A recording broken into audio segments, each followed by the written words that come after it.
This episode of The Bill and Callie Show is brought to you by Executive Suite Squared by ATG, offering private and shared office space with 24/7 secured access, 3 state-of-the-art conference rooms, shared lounge and cafe area, receptionist, printing center, and fiber optic internet access with Wi-Fi throughout. Conveniently located just south of 8094 at the Kennedy Avenue exit at 2901 Carlson Drive in Hammond, Indiana. For information on how you can become a member, go to executivesuites2.com or call 219-844-2901.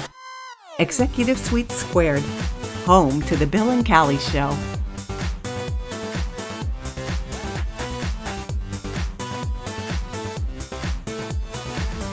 The Bill and Kelly Show is recorded at Studio A at Executive Suite Squared in beautiful Hammond, Indiana. Now, here's Bill and Kelly. Hello and welcome to the show. Today we have Morgan Voss, who created an organization called NWI Mutual Aid. Morgan, welcome to our show, and we're sorry that Kelly could not be here with us today. I know she is totally geared up about this. In fact, I think she may have already registered, and I have as well. So again, Morgan, welcome to the Bill and Kelly Show. Why don't you tell us a bit about you and how you came to form the NWI Mutual Aid? I grew up in Northwest Indiana. I left for about 10 years, but have been back for the last 10 years. And what I realized has happened here since I left, I grew up here in the 80s, actually downtown Valpo. Neighborhoods used to be really close together. Neighborhoods served as mutual aid networks that were self-serving. And what has happened, as much as the internet has connected us in the last several years, it's also torn us apart in a lot of ways. So we are lacking as a people a mutual aid network, period. Whether that be a neighborhood or whether that be a large organization. So what we formed the Northwest Indiana Mutual Aid Network for is to provide the whole community with different guidance and resources to rebuild those networks that should already be in existence. And if you're lucky enough to already have that network, maybe your HOA, or maybe you just happen to have a great community that actually speaks with one another. If you're one of those people, you might be able to sign up on our form to volunteer to be part of a mutual aid network for someone else that does not have that. So as that may sound a little confusing, we're working to provide people with resources and information on how to rebuild their own small neighborhood groups. And we're also providing a backup safety net for people who might slip through the cracks, who might not have a neighborhood that's interacting, who may not have a neighborhood. You might live alone on a hill. And so that's what the Northwest Indiana Mutual Aid Network is about. Our twofold mission is to also integrate folks who are willing to volunteer with an outside agency, with the agency that's most in need. So a very important website for anyone who's listening and is willing and able to reach out outside of their home while practicing proper social distancing is NWIvolunteer.org. That's NWIvolunteer.org. And that website is in partnership with the Lake Area United Way. And that's a one-stop shop place that you can go and find the opportunities that are needed right now. For example, I know the American Red Cross is looking for folks to host blood drives. That is something that is a massive priority right now. And anyone willing and able is welcome to check out that website. Yeah, thank you for that. Very much needed. I can't speak enough to this. And before we started the show, I talked to you about how our organizations that we normally work with and have on the show are very much being challenged right now. They're having to face obstacles above and beyond what they normally have to face. This virus outbreak has affected their workforce. It's affected their fundraising, literally their bloodline.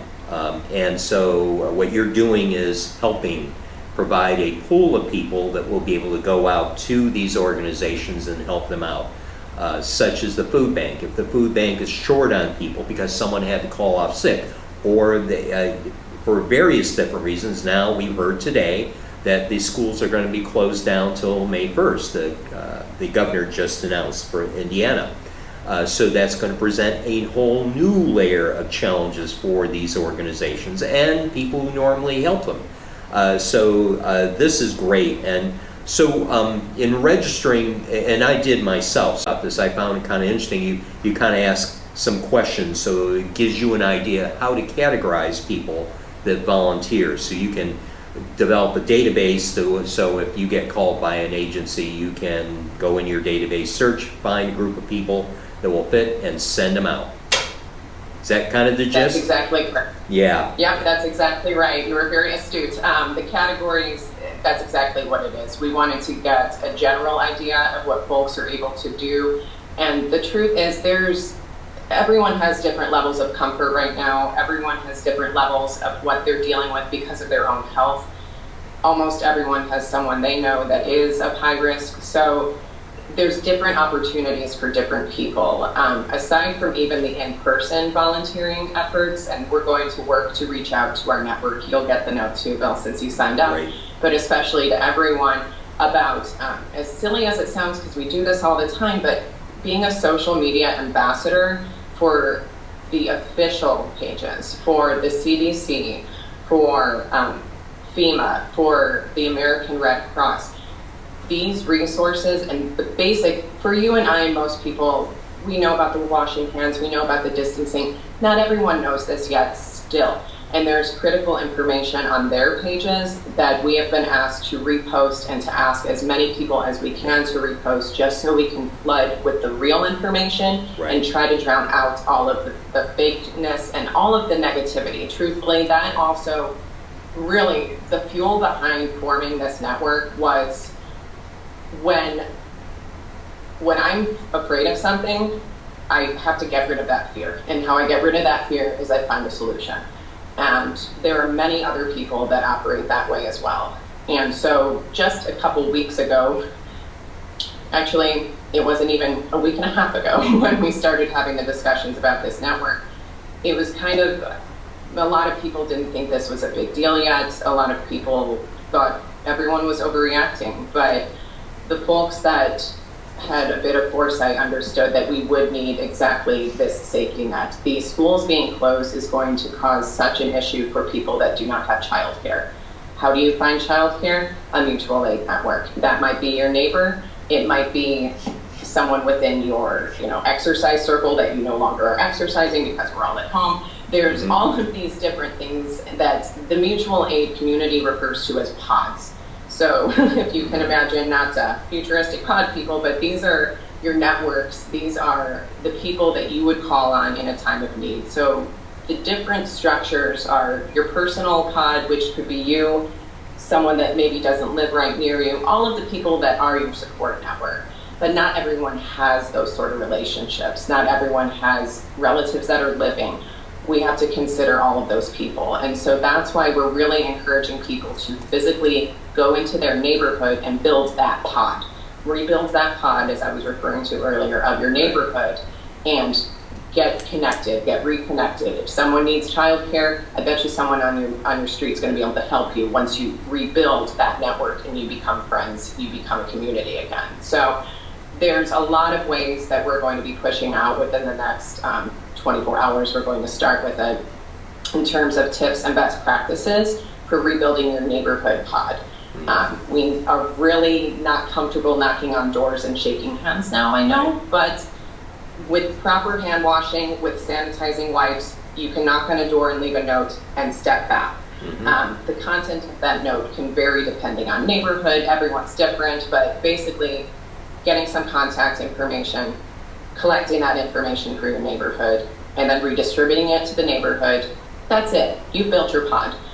If you have a more tech-savvy neighborhood, you can form Facebook groups, you can be on Slack channels. Some people are doing, there's an incredible amount of mutual aid networks already in formation on the West Coast. They started them because they were hardest hit first. So it started spreading this way, and what we are doing is not unique to here. This is happening all over the country and all over the world. I will say I've been on conference calls like this throughout the whole week with people, building these networks throughout the entire country. And there is nothing more uplifting in a time like this than knowing that there are people actively working as hard as they possibly can in order to rebuild and build networks and make sure that people aren't left behind. Yeah, that is great, because I think a visual for this right now, as I drive down the Kennedy Avenue in Highland or anywhere, it's a ghost town, and I think when this is all, we slow the virus down, we are going to have to restore connections and be able to come back as a community again, both for the commercial entities out there or organizations. So it's going to be interesting, but this sounds like a very good path to start restoring those connections and developing community again. Because I think social media has taken our community apart.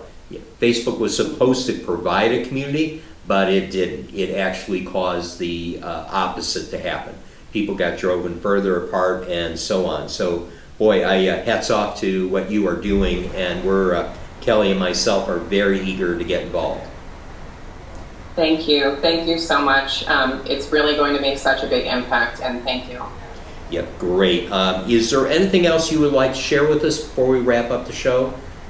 Is there any events or something coming up that you would like to, of course everyone's afraid to have events now because 10 people. Even then, I think we're coming close to the CDC may change that. And, we're looking at Oak Park, is it? That there was an order, a shelter in place in Oak Park. That gets scary. That's just right over the state line. I've urged all of our listeners and viewers to look at those, think wisely and logically and go out and get the things you need, because we may be behind closed doors for a while. And again, this all can be done with social distancing. There's still things that can be done, and getting people reconnected, because I think this is a novel approach to it. Building up a database of people that are willing to help, and if you move into a new neighborhood, make sure you get connected right away, because those are going to be your biggest advocates and your biggest friends outside your immediate family. So, boy, this is great. We're all geared up about this already. So, listen, Morgan, great work putting this together. We appreciate everything you've done, and appreciate you coming on our show. And we'll keep in touch and see how we can help further. Wonderful. Thank you, Bill. All right. Thanks, Pam. This episode of The Bill and Callie Show is brought to you by Executive Suite Squared by ATG, offering private and shared office space with 24/7 secured access, 3 state-of-the-art conference rooms, shared lounge and cafe area, receptionist, printing center, and fiber optic internet access with Wi-Fi throughout. Conveniently located just south of 8094 at the Kennedy Avenue exit at 2901 Carlson Drive in Hammond, Indiana. For information on how you can become a member, go to executivesuites2.com or call 219-844-2901. Executive Suites Squared, home to the Bill and Callie Show.